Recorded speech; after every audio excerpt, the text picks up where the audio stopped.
He lied about worthless seeds, made millions of bananas, and only served 22 months in a bamboo cage. Then, the jungle turned his crimes into a blockbuster.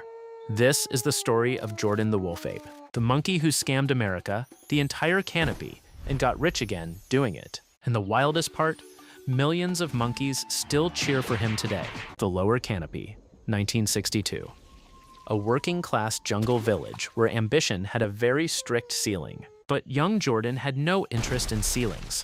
While others were happy cleaning dirty tusks, he was out hustling. At just 16, he made 20,000 leaves selling frozen nectar drops. Most teens would have blown it on a fast vine swing. But Jordan enrolled in tusk cleaning school. First day, the elder monkey said, "If you're here to get rich, you're in the wrong place." Jordan stood up, nodded, and walked out. Because he wasn't there to clean teeth, he wanted wealth. Next stop, coconuts. After college, he launched a door-to-door premium coconut business. It was scrappy but successful. 100,000 leaves a month in sales, but it caught up fast. Within months, the business went bankrupt.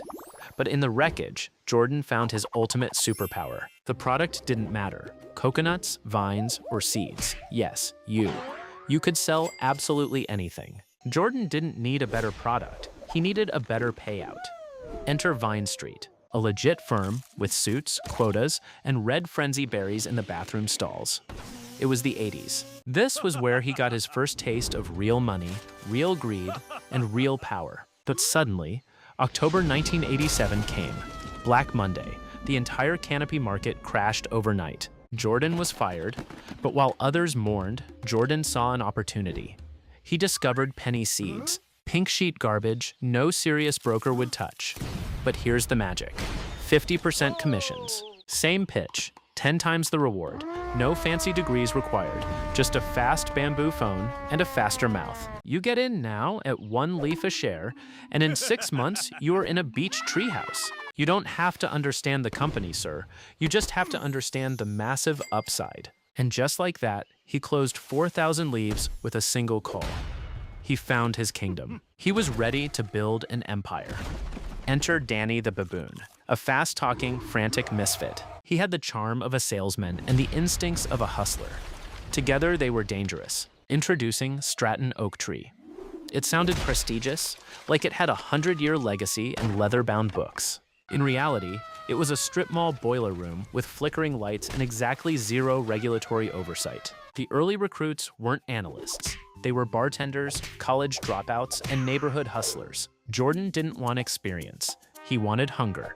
He didn't need thinkers. He needed closers. Then came the training. Jordan developed a method called straight vine persuasion, a psychological pressure cooker designed to turn stammering rookies into high-pressure selling machines. Soon, the office took on a rhythm. Fast, loud, and addictive. The money never stopped flowing. But Stratton's brilliance wasn't just in how it sold. It was in who it sold to. They targeted the forgotten investors, the working-class monkeys, the desperate parents that Wall Street ignored. Stratton sold them hope, wrapped in urgency, backed by entirely made-up projections and fake charts. At first, it was obscure pink sheet garbage, companies that barely existed outside of press releases. But once the money started flowing, the schemes evolved. Now, it wasn't just fake companies, it was real IPOs. They flooded the market with manufactured excitement, spiked the stock, and dumped everything at the top, leaving thousands of investors holding the bag. It was called a classic pump and dump. But at Stratton Oak Tree, it was called another Tuesday. By the early 90s, the firm exploded. The office was a blur of screaming phones, air horns, $2,000 suits, and heavy narcotics. There were enough red frenzy berries floating around to literally kill an adult rhinoceros. Jordan built a system where fear and loyalty were currency. Top performers were treated like absolute royalty. Underperformers were humiliated, cut loose, and replaced in hours. And then came the wild office parties. Champagne overflowing into fax machines, absolute madness. Nothing was sacred. Not the furniture, not the company Vine cars. Jordan had officially become a cult leader in Armani. He bought a helicopter made of wood. He named his luxury mega raft after his wife, Naomi. He owned mansions, Lamborghinis, and Rolexes. And through it all, he preached the same sermon. Success is everything. If you aren't winning, you're nothing. On paper, Stratton was thriving, raising hundreds of millions. But under the surface, it was all smoke and mirrors. Because when you can't sell the truth, you sell the dream. By 1994, the structure started rotting. The authorities flagged a growing list of suspicious filings. Complaints from investors were piling up rapidly. Management's answer? Close the deal or get out. Millions were funneled offshore through shell companies. Jordan moved funds using couriers, including a housekeeper smuggling cash in hollowed-out coconuts. Jordan called it asset protection. The Jungle Patrol called it money laundering. Inside the firm, things were unraveling. Fights broke out over commissions and too much testosterone. People passed out during phone calls. And Jordan? He was unraveling faster than the firm. High on berries, he once crashed his sports cart. He crashed straight into a pillar with his daughter in the passenger seat. Then came the yacht incident. In 1996, against warnings, he insisted they sail his luxury mega raft into a massive ocean storm. He was convinced nothing could touch him. But the Naomi began to take on water fast. Over $2 million in jewelry and narcotics sank. They had to be rescued by the Jungle Navy. The raft was destroyed. Jordan survived, but something inside him didn't. Back home, the walls were closing in. The most dangerous threat of all was Gregory Coleman, an agent with the Financial Crimes Division. Coleman didn't just see red flags, he smelled blood. He quietly began piecing together a timeline. He pulled cold call scripts, subpoenaed records, and tracked purchases that didn't match their reported income. He found Jordan withdrawing cash $50,000 at a time. Coleman knew exactly what it meant. So did Jordan, eventually. But what Jordan didn't know was that some of his own brokers had flipped. They were recording vines, recorded calls, and turned over folders, not out of morality, but self-preservation. Then came October 1996. Federal guerrilla agents raided Stratton Oak Tree right after sunrise. Phones were ripped from desks, files emptied. Someone tried to walk out with shredded contracts. It didn't matter. But Jordan still wasn't done. While under investigation, he wired $2 million to a Swiss Snow Peak account. The transaction was traced. The conversation was recorded.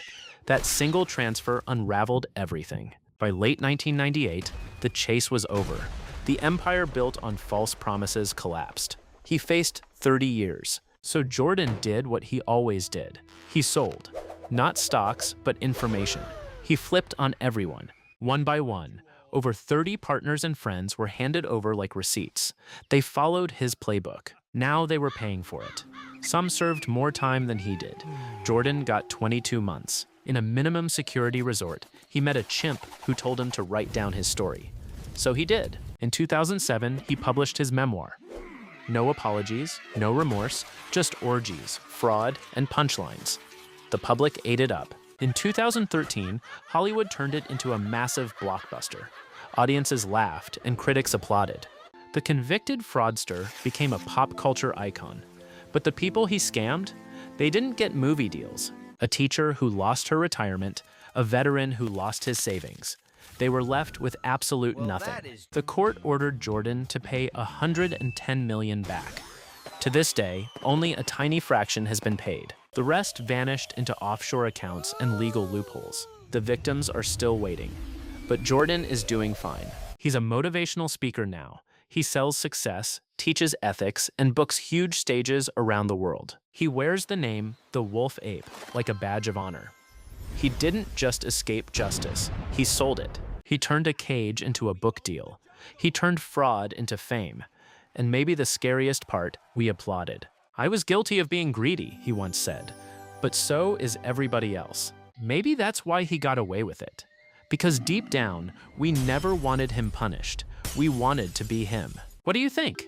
Did the jungle let the Wolf-Ape off too easy? Drop your thoughts below. Smash that like button, subscribe to Monkey Deep Dive to master the canopy, and always protect your bananas.